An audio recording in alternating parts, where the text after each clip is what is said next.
Welcome to our channel. If you want to get rid of tinnitus and reduce that annoying ringing in your ears, follow these step-by-step approaches. Step 1.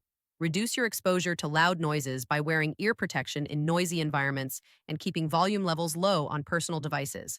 Step 2. Manage stress levels through relaxation techniques like meditation, progressive muscle relaxation, or gentle yoga practice. Step 3. Limit or eliminate caffeine, alcohol, and nicotine, as these substances can worsen tinnitus symptoms for many people. Step 4. Try sound therapy by using white noise machines, fans, or soft background music to mask the ringing sounds. Step 5.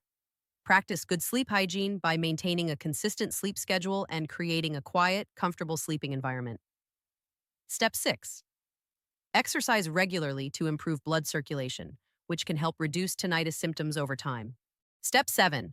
Consider trying supplements like ginkgo biloba or magnesium after consulting with your healthcare provider.